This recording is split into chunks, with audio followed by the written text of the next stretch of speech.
What if I told you that your thoughts, the things that just pop into your head, could physically change your body? I know, it sounds like something out of a sci-fi movie, but today we're going to dive into the powerful and very real hidden link between your mind and your health. So, let's just kick things off with a real mind-bender. You've heard of Stephen Hawking, right? Doctors gave him only a few years to live, and yet he survived for decades. How did he do it? How did he completely defy all those medical expectations? Well, the answer isn't just about medicine. And you know what? He's not the only one. Take Bruce Lee, for example. The guy had eyesight of -10. That should have been a huge disadvantage in a fight, and yet he had some of the fastest, most precise reaction times ever seen in martial arts. How is that even possible? Or how about Bear Grylls? After a parachuting accident, he broke his back in 3 different places. Doctors told him he might never walk again.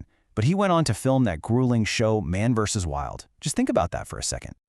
And then you have the incredible story of Premanand Maharajji, a spiritual leader in Mathura. For 17 years, 17, he's lived a healthy, active life, even though both of his kidneys have failed.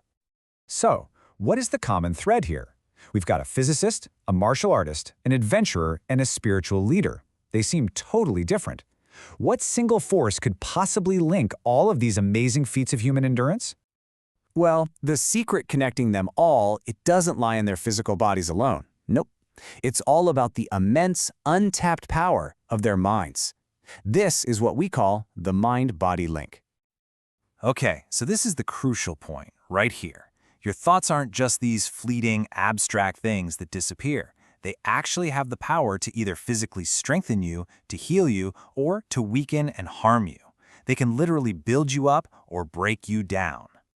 So you're probably wondering, okay, how does this actually work inside our bodies? Well, let's zoom in on a small but super important organ called the thymus gland. You can think of this gland as the command center for your entire immune system. It's absolutely critical for keeping you healthy. Now, here's where it gets really interesting. Your thymus gland responds directly to what you're thinking. It's like you're flipping a switch. When you're stuck on negative thoughts, worrying about a failing relationship or money or thinking you'll never be successful, your thymus gland literally shrinks. It gets smaller and your immunity just tanks.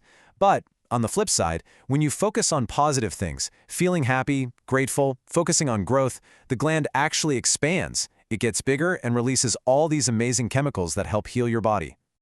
So, if your thoughts can do all that to this vital gland, it means you personally, are holding the remote control to your own well-being. And that's not just some nice metaphor, it's a biological reality. And this is the chain reaction step by step. Look, it all starts with just one thought. That thought then causes a physical reaction in your thymus gland. Then, that reaction changes your immunity, either making it weaker or stronger.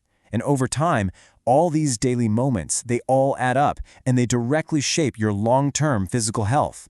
It's a really clear 4-step process that's happening inside you all the time, whether you realize it or not. This all brings us to a really profound conclusion. We usually think of sickness as something that just happens to our bodies out of the blue. But what if that's not the whole story? This perspective suggests that true chronic illness doesn't start with a physical symptom. It actually starts in our minds. And this really hammers home a powerful reminder.